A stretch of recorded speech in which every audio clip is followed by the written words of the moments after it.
Good morning, students. How are you? I hope that you are all fine. Yesterday we have discussed modal verbs. What is modal verb? So modal verbs are also known as auxiliary verb. They help to express the mood or attitude of the speaker. And one thing also important, that they do not change their form according to the number and person of the subject. They always have the same form. But the main verb which be, do and have, they are changed according to the number and person of the subject.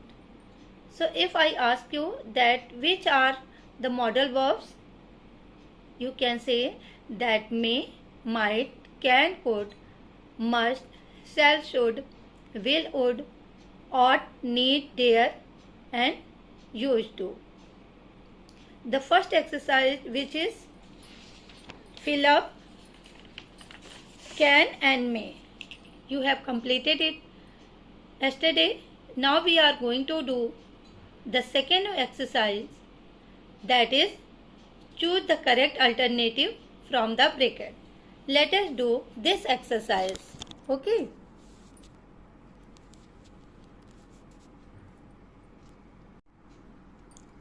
Okay, student. Here is your first exercise. In first exercise, that is A, in sentence 2, we add here, we may have to reduce our budget for the show. We fill may in the second one. First we have fill in can in it. Okay. But both are right, but may is better than can. So let us start doing exercise B. Here is the exercise. Choose the correct alternative from the brackets.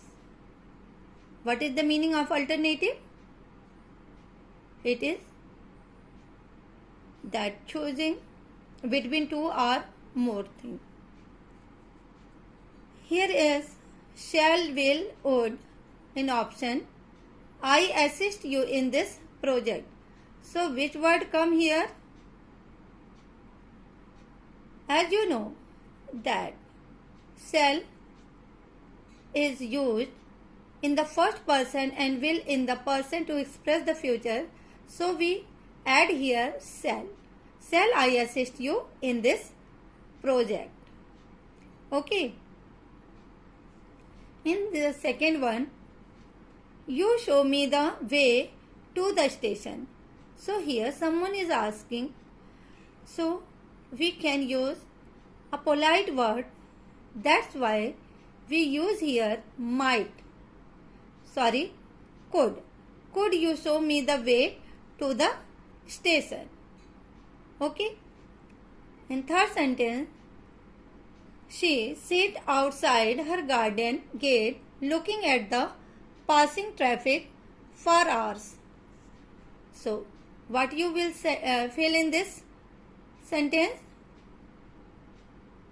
See, my possibility is there.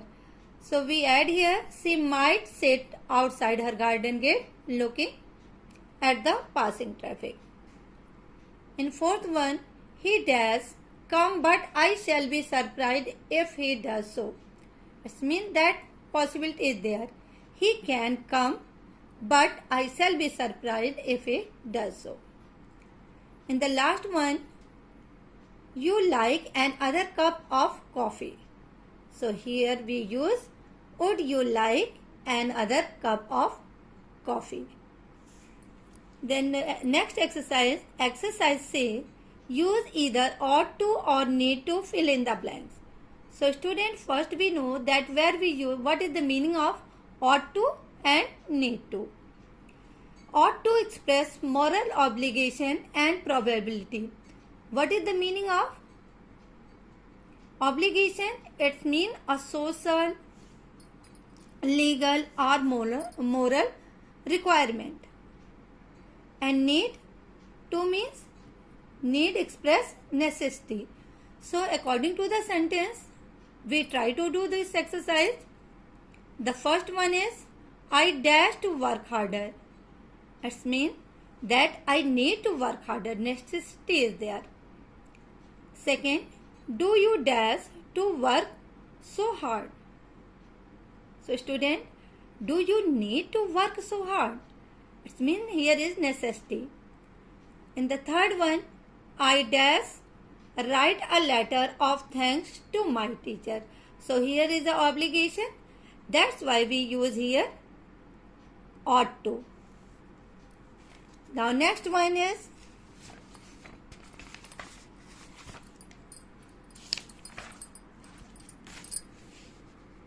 in fourth sentence, why are you doing nothing? You dash to be helping your sister at this time. So student, you feel here you ought to be helping. You ought to be helping your sister. The next one, you dash not read to the whole report, only the main points are important. So we feel here you need not to.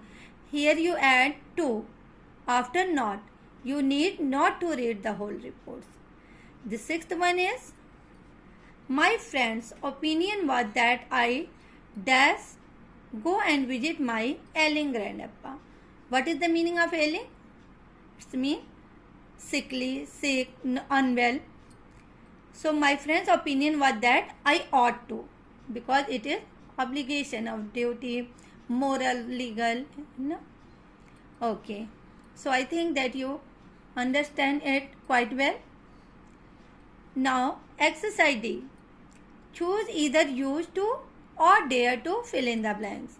So first we know that what is used to and dare. Dare expresses a challenge.